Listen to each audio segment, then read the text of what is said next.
होती है। इसका अर्थ ये है कि मन में जो व्यर्थ चिंतन भरा है वो निकल रहा है। ऐसा करते करते एक दिन मन शुद्ध हो जाएगा और परमात्मा के चिंतन से भर जाएगा। मानसिक जप हर अवस्था में किया जा सकता है, पर यदि नींद आए तो एकांत में जाकर जोर जोर से करो।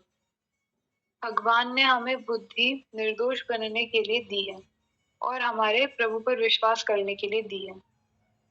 वास्तव में सबसे पहले लक्ष्य का निर्माण सर्वप्रथम प्रयास है और हमारा लक्ष्य होना चाहिए शांति, स्वाधीनता और प्रेम। मनुष्य को अपना लक्ष्य वास्तव में पता है, पर उसमें जो शुद्धता होती है उसे अशुद्ध कर देता है। जैसे उसे करना है भगवान से प्रेम। अब वो कैसे करेगा? जब हम संसार में सबकी सेवा करें। पर हम क्या करते हैं? हम भगवान से प्रेम की जगह संसार से आसक्ति कर बैठते हैं या सेवा के बदले में कुछ चाहने की भावना रखते हैं। अपनी गलती और कमजोरी को मिटाने के लिए प्रश्न करना, ये भी बहुत बड़ा साधन है। इससे सभी को लाभ होता है। अंदर से रोगी होते हुए बाहर से निरोग बताना गलत है। अपने द्वारा यानी अपने खुद के अंतःकरण को निरीक्षण करें, अपनी गलतियां निकाले और उन्हें दूर करें। मूक सत्संग कोई अभ्यास नहीं, अभी तो समस्त कार्यों की भूमि। मूक सत्संग किया नहीं जाता, वो आवश्यक कार्य के अंत में स्वतः होता है। आवश्यक कार्य का अर्थ है जो हम कर सकते हैं और जो हमें करना चाहिए, और अनावश्यक कार्य का अर्थ है जो हम नहीं कर सकते और जो हमें नहीं करना चाहिए। कोई कार्य के शुरू में और कोई भी कार्य के अंत के समय हमें मूक सत्संग करना चाहिए। ये मूक सत्संग करने का बहुत अच्छा समय है। मूक सत्संग हमारे में असत मिटा देता है। इसलिए कोई विचार आए उसका ना समर्थन करे और ना विरोध करे और ना अपने में माने।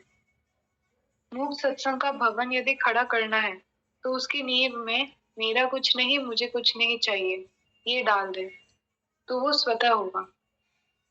यदि मूक सत्संग को सिद्ध करना है तो प्रत्येक कार्य के अंत में शांत हो जाए, तो उसमें मैं क्या हूँ इसका पता चल जाएगा। मूक सत्संग से शरीर के साथ रहते रहते भी मैं इससे अलग हूँ इसका अनुभव हो जाएगा। यदि मनुष्य कोई दान पुण्य करता है तो उसमें अहम भी आ जाता है, पर मूक सत्संग में तो कुछ करना ही नहीं होता, तो ये अहम को मिटा देता है। इसका अर्थ ये नहीं कि दान पुण्य जप ना करे, वो तो करे, पर हर कार्य के बाद शांत हो जाए, अक्रिय हो जाए, तो हमें अपने आप अनुभव होगा कि वास्तव में ये हम नहीं कर रहे, ये मन, बुद्धि और इंद्रियां कर रही है। नारायण नारायण नारायण नारायण। वाह, बहुत अच्छा, गहरी बातें हैं बहुत।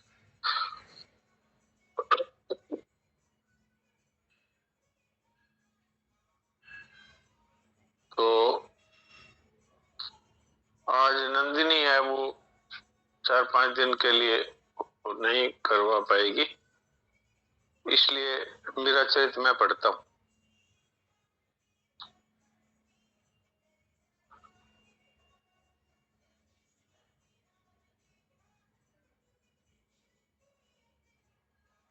कुछ समय पश्चात दूधाजी मीरा और उसके पिता रतन सिंह जी के साथ डाकोरनाथ भगवान के दर्शन करने गुजरात की ओर पधारे। मार्ग में एक दिन रमणीय स्थान देखकर उन्होंने विश्राम के लिए यात्रा रोकने का आदेश दिया। विशाल वटवृक्ष के नीचे तंबू और कनातें बांध दी गई, उनमें सैया, शस्त्र, चौकियां, वस्त्र और पूजा के उपकरण सजा दिए गए। सेवकगण अपने अपने कार्यों में लग गए। कोई गर्म पानी, उपटन आदि लेकर अलग अलग तंबुओं में पहुंचा रहे थे। ये दूधाजी है, ये मेड़ता से निकले हैं, और दूधाजी, मीरा और रतन सिंह जी, ये तीनों गुजरात में डाकोरनाथ भगवान के दर्शन करने के लिए जा रहे हैं। तो वहां बीच में जहाँ कहीं अच्छी जगह मिलती वहां पर वो अपना विश्राम करते और फिर आगे बढ़ते। रसोइये शीघ्रता पूर्वक भगवान के भोग और बालकों के लिए भोजन की व्यवस्था कर रहे थे। कई लोग हाथी घोड़ों की थकावट उतारने के लिए हल्दी, गुड़, महुआ आदि से बना लड्डू खिला रहे थे। चारे पानी की व्यवस्था कर रहे थे। बहुत से उनके पीठ और पैरों की मालिश कर रहे थे। पहले तो घोड़ों पे ही यात्रा होती थी, हाथी घोड़ों पे ही राजाओं की। दूधा जी, राजपुरोहित जी और अन्य सरदारों के साथ बातें करते हुए बाहर का दृश्य देख रहे थे। एक छोटे पहाड़ की तलहटी में नदी बह रही थी और बादल छाए हुए थे। दूधा जी के हृदय में तरंगे उठने लगी। यही तो वृंदावन है, यही कहीं भगवान कृष्ण गाय चराते होंगे, कहीं सखाओं के साथ खेलते होंगे, कहीं यमुना में जल क्रीड़ा करते होंगे, कहीं बंसी बजाते होंगे। वास्तव में तो वो वृंदावन नहीं था, लेकिन उनके भाव इस प्रकार के बन गए। दूधा जी की दृष्टि कहीं खो गई। आसपास बैठे हुए दूसरे दरबारी देख रहे थे कि उनकी आंखें ऐसे मूंदी हुई जा रही थी, चेहरे पर आनंद छलक रहा था। उसी समय रणनिवास के तंबू में झाली जी ने दासी से कहा, दूधा जी अन्नदाता हुक्म के पास मीरा है, वहां से ले आओ और नहला धुलाकर जो भी प्रसाद तैयार हो उसे खिलाओ। दासी बोली कि अन्नदाता हुक्म के पास तो बाईसा नहीं है, तो और किसी डेरे में होगी, वहां देखो। सभी तंबुओं में खोज लिया, चारों ओर घबराहट फैल गई। मीराबाई नहीं मिल रही थी।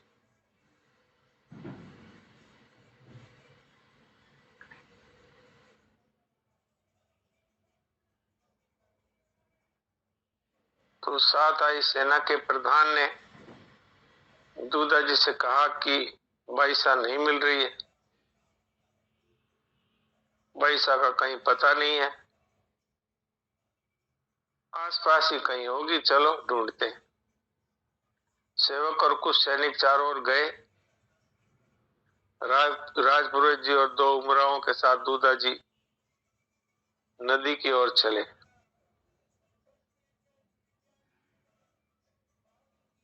दूधा जी कहने लगे, पुरोहित जी यही एक झोपड़ी बना लें और भजन करें।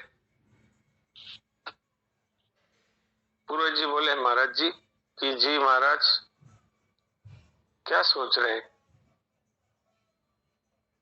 मीराबाई कहाँ चली गई?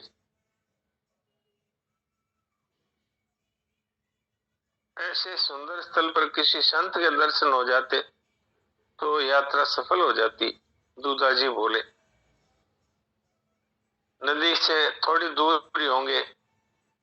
साथ के एक व्यक्ति ने कहा कि अरे मीराबाई तो वह रही, देखो। सभी ने चौंक कर देखा, वो एक शिला पर बैठी हुई है और चुपचाप जल प्रवाह को देख रही है।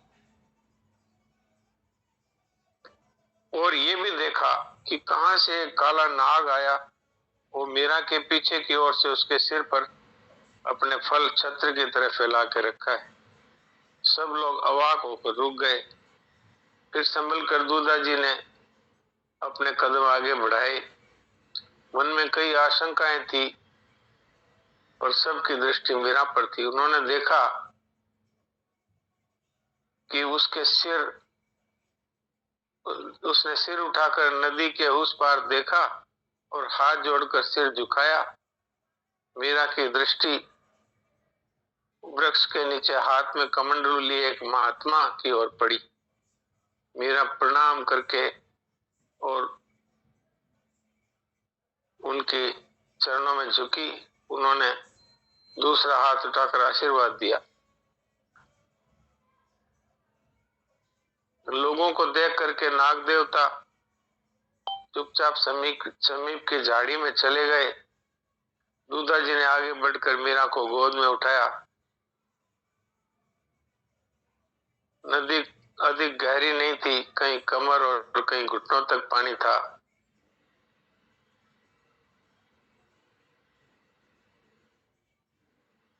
दूधा जी ने एक आदमी को भेज दिया, विश्राम स्थल पर जाकर कहो मीरा मिल गई है, कोई चिंता न करे। महात्मा जी पेड़ के नीचे बैठे थे। मीरा के प्रणाम करने पर उन्होंने सिर पर हाथ रखते हुए कहा, क्या नाम है बेटी? मैं राठौड़ों की दुधावत शाखा में उत्पन्न मीरा हूँ महाराज। इतनी छोटी सी बालिका के मुख से ऐसा शालीन उत्तर सुनकर संत प्रसन्न हुए। उन्होंने दूधा जी की ओर संकेत करके पूछा, और ये कौन है तुम्हारे? मीरा ने स्थिर दृष्टि से महात्मा जी की ओर देखा, फिर हाथ जोड़कर बोली, इस देह के पितामह दूधा जी राठौड़ हैं प्रभु। बहुत सौभाग्यशाली हैं आप जो ऐसी पौत्री मिली। संत ने दूधा जी से कहा, संतों की प्रभु की कृपा ही मानो सदैव हुई है। दूधा जी ने हाथ जोड़कर मस्तक झुकाते हुए कहा। दूधा जी ने अपनी यात्रा का उद्देश्य बताया और कहा कि डेरे पर पधारी और प्रसाद पाइए। संत इसके लिए राजी हो गए। भोजन विश्राम के पश्चात चर्चा से पता लगा ये संत महाराष्ट्र के प्रसिद्ध योगी श्री निवृत्तिनाथ जी महाराज है। परिचय पाकर दूधा जी हर्षित हुए। उन्होंने सत्संग में भाग लेने के लिए फिर मीरा को बुलवाया और प्रणाम करके दूधा जी के पास बैठ गई। यहाँ आओ बेटी, उन्होंने मीरा को अपने पास बुलाया। क्या देख रही थी नदी के जल में तुम? पूज्य श्री जोशी जी के मुख से सुना है कि भगवान का वर्ण नील कमल अथवा मेघ वर्ण है। आज उस जल का वर्ण भी वैसा ही लगा। हाथ में लेकर देखा तो कोई रंग उसमें नहीं दिखा। जल जितना गहरा उतना ही श्याम और उथला होने पर क्रमशः अपना रंग खोकर पात्र के रंग और आकार में ढल जाता है। क्या भगवान भी ऐसे ही हैं? मीरा ने वाक्य अधूरा छोड़कर महात्मा की ओर देखा। हृदय की गहराई, स्वच्छता, कोमलता और बुद्धि की तीक्ष्णता उन नेत्रों में झलक उठी थी। उस दृष्टि से प्रभावित होकर योगी निवृत्तिनाथ जी कुछ क्षणों तक मौन रह गए, फिर बोले, हाँ पुत्री, भगवान का कोई रंग नहीं है। बहुत गहरे होने से वे श्याम लगते हैं और देह रूपी पात्र में उसी के अनुरूप ढल गए लगते हैं, किंतु पात्र और रंग में ढलने पर भी जल जल ही रहता है। वैसे नाना रूपों में ढले होने पर भी भगवान की भगवत्ता तनिक भी कम नहीं होती। जल के श्याम होने का एक कारण ये भी है बेटी कि उसमें आकाश का प्रतिबिंब दिखाई देता है। मीरा जी ने पूछा, तो फिर गहराई कुछ नहीं? नहीं बेटी, मुख्य बात तो गहराई है, किंतु आकाश के प्रतिबिंब को भी नकारा नहीं जा सकता। समझी, ये नाना देह दृश्य कर्मों के प्रतिबिंब है, परंतु मुख्य तो भगवत्ता ही है ना। संत चकित होकर इस छोटी सी मीरा के मुख से ऐसे गंभीर शब्द निकलते देखकर उसका मुंह निहारने लगे। दूधा जी बोले, एक संत से योगासन सीख रही थी ये। इसके गुरु का कहना है कि अष्टांग योग के ज्ञाता से शिक्षा दिलवाई जाए। वे जितना जानते हैं उतना सिखा चुके। इसी प्रकार संगीत की शिक्षा भी पाई है। दोनों ही गुरु किसी उच्च कोटि के शिक्षक को ढूंढने की राय देकर चले गए हैं। योगी निवृत्तिनाथ जी ने मीरा से योग और संगीत विषय के कुछ प्रश्न पूछे और उनसे उत्तर तथा स्वर से संतुष्ट होकर उसे शिष्या के रूप में स्वीकार करने की स्वीकृति दे दी। राव दूधा, उन्होंने कहा, ये बालिका उच्च कोटि की भक्त, ज्ञानी, संगीतज्ञ और योगिनी होगी। आप अभी डाकोरनाथ के दर्शन करने जा रहे हैं और मैं पुष्कर जा रहा हूँ। यदि आपके लौटने तक मैं पुष्कर रहा तो प्रभु इच्छा से अवश्य ही जो गुरु कृपा से मुझे मिला है इसे देने का प्रयत्न करूंगा।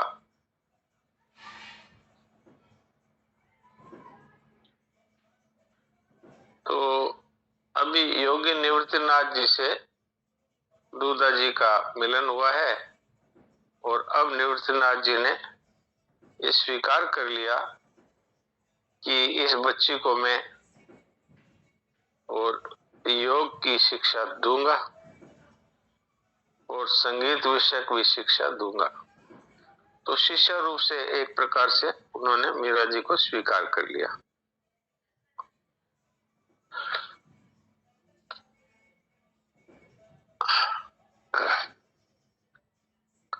थोड़ा सा और पढ़ देता हूं, फिर आगे की बात करेंगे। मीरा जी ने पूछा, दादो साहब हम डाकोर क्यों जा रहे हैं? भगवान के दर्शन करने जा रहे हैं बेटी। क्या वहां भगवान साक्षात विराजमान है? पूज्य जोशी जी तो कहते हैं कि अंतर्यामी रूप से भगवान सर्वत्र है, तब क्या वे मेड़ता में नहीं है? इसका उत्तर निवृत्तिनाथ जी ने दिया, यूं तो भगवान सर्वत्र है बेटी, किंतु कोई कोई स्थल भगवान की लीला विशेष के कारण अथवा उनके किसी भक्त के सानिध्य से विशेष प्रभाव वाली हो जाती है। उनके दर्शन स्पर्श से मन की सुवेशा को बल मिलता है। इस प्रकार साधारण जनों के लिए वे तीर्थ हो जाते हैं। मीरा ने जानना चाहा कि डाकोर तीर्थ कैसे हुआ। निवृत्तिनाथ जी ने बताया, डाकोर में एक गृहस्थ भक्त रहते थे। उनका नियम था प्रत्येक एकादशी को द्वारिका जाकर रात्रि जागरण करते और प्रातः प्रसाद लेकर प्रस्थान करते। वृद्ध होने के कारण वे बैलगाड़ी से आने जाने लगे।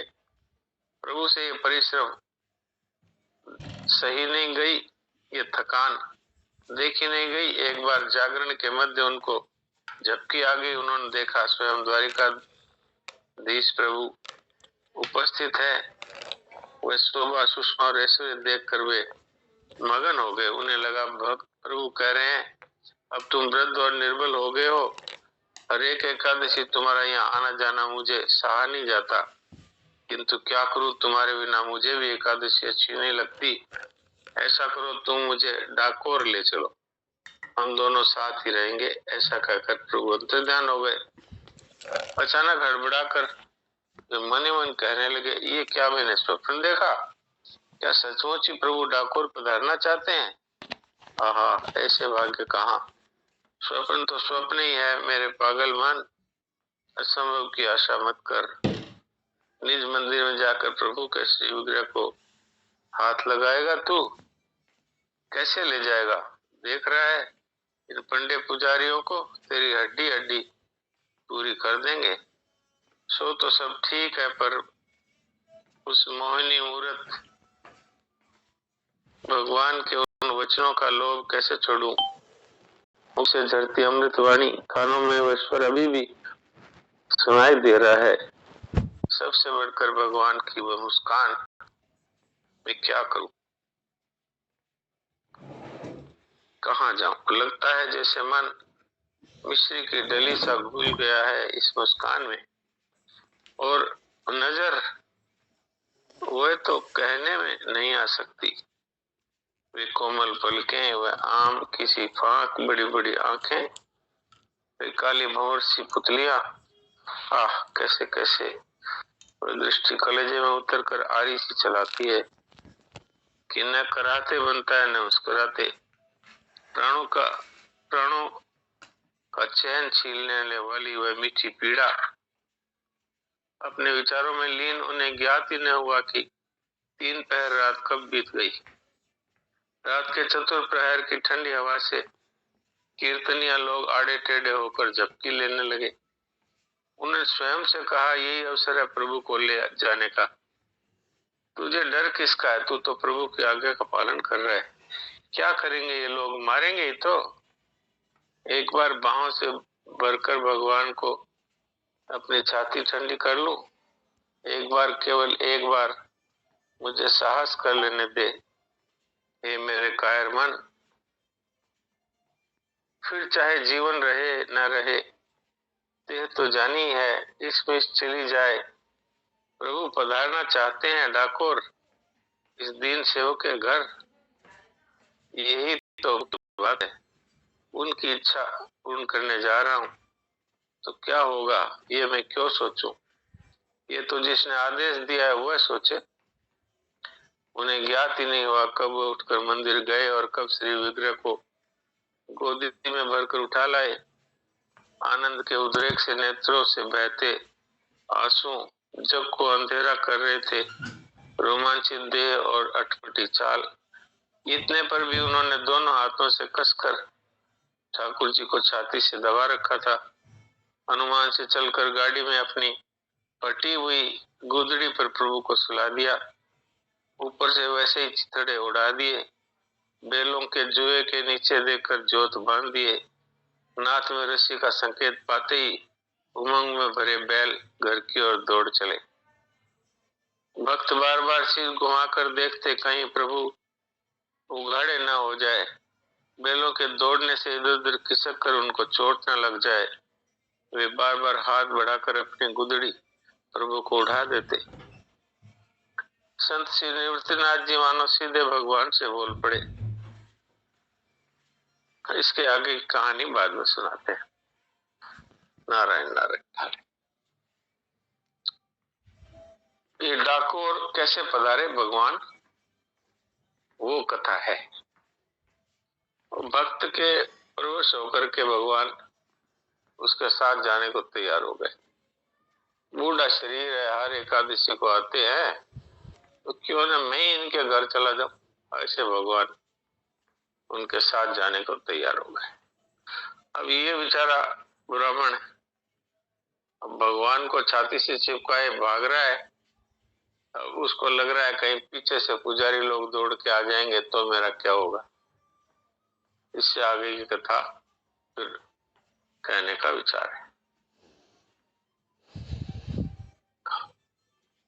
ये मेरा भाई इस समय में भी 4-5 साल की है तब ये इनकी भक्ति और इनकी बुद्धि छोटी बालिका है। तो अब किसी का कोई प्रश्न हो तो प्रश्न करो, और नहीं तो फिर देवकी जी से बात करते हैं।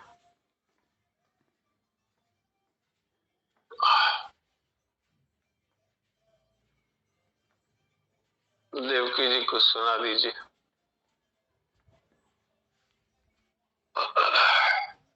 नारायण नारायण नारायण नारायण नारायण।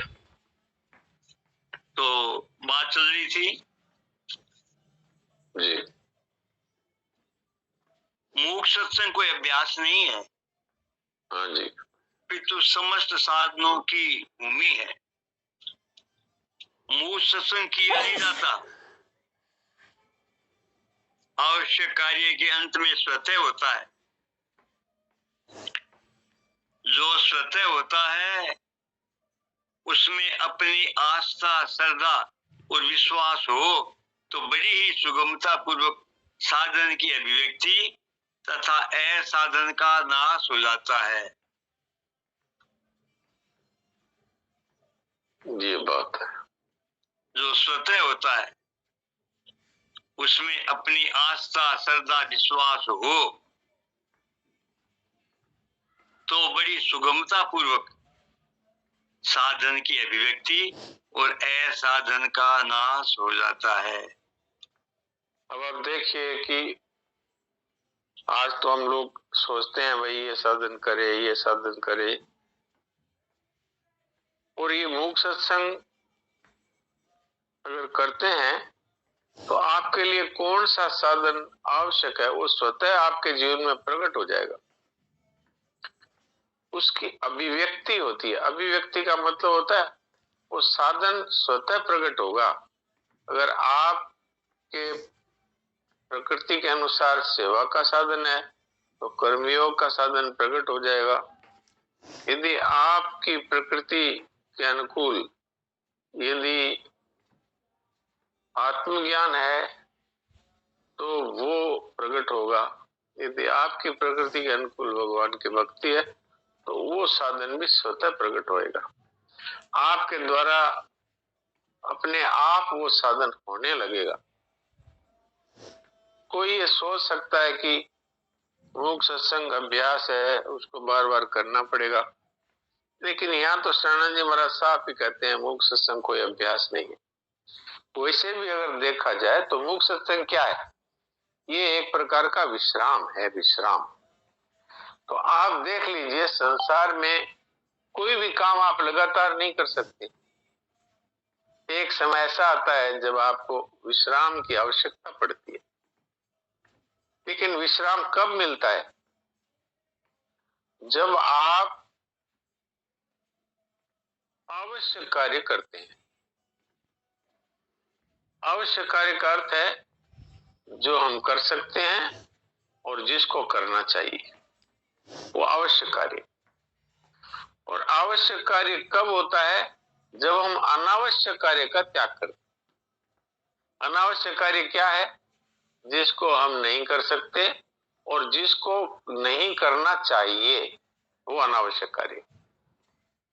तो जब तक हम अपने जीवन में अनावश्यक कार्य करते रहेंगे, अर्थात वो करते रहेंगे जो नहीं करना चाहिए, तो हमें विश्राम नहीं मिलेगा। आप बताइए, अगर कोई चोरी करे तो उसको विश्राम मिलेगा? वो तो अशांति में फंस जाएगा, घबराहट में फंसेगा, भय में फंसेगा। कोई देख लेगा, कोई पकड़ लेगा, अब क्या होगा? उसको विश्राम नहीं मिल सकता। कोई यदि किसी को धोखा देता है तो उसको विश्राम नहीं मिल सकता, क्योंकि वो कर रहा है जो नहीं करना चाहिए। इसके अलावा अगर हम वो करना चाहते हैं जो हम नहीं कर सकते, तो भी हमको शांति नहीं मिलेगी, विश्राम भी नहीं मिलेगा। अब नहीं कर सकते और उसको कर रहे हैं, तो क्या होगा? तो मन में अशांति रहेगी, वो हो नहीं पाएगा।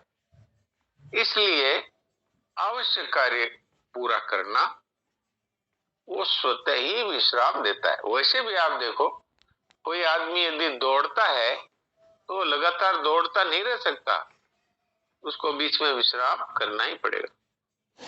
और वैसे देखा जाए तो हर एक कार्य का अंत आता ही है। आप मान लो रसोई में भोजन बना रहे, तो भोजन बनाते बनाते अब भोजन बन गया, तो हो गया ना, कार्य पूरा हुआ। अब उसी समय थोड़ी देर के लिए आप शांत हो जाएं। अगर उस भोजन को आपने परिवार के सभी सदस्यों के हित की दृष्टि से और बिना फल की इच्छा के लिए बनाया है, तो वहां आपका स्वतः ही मूक सत्संग होगा। यदि आप थोड़ी देर के लिए आंखें बंद करेंगे तो आपको स्वतः ही कोई चिंतन, कोई क्रिया आपको करनी नहीं है। स्वतः कुछ होता है तो उसकी उपेक्षा करें, उसको इग्नोर करें, न उसका समर्थन करें न उसका विरोध करें, तो आप देखेंगे कि स्वतः विश्राम मिलेगा। लेकिन अगर आपने ऐसा किया कि जो नहीं करना चाहिए, तो फिर आपको विश्राम नहीं मिलेगा। तो इसलिए प्रत्येक कार्य के अंत में स्वतः ही मूक सत्संग होता है।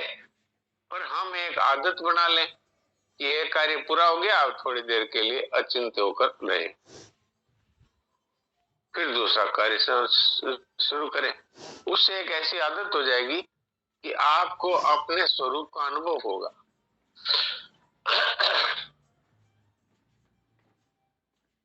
एक जगह तो मैंने ऐसी बात पढ़ी, चाहे वो स्वामी जी की कही हुई है, चाहे सनातन जी महाराज कही हुई है, चाहे सेठ जी की कही हुई है।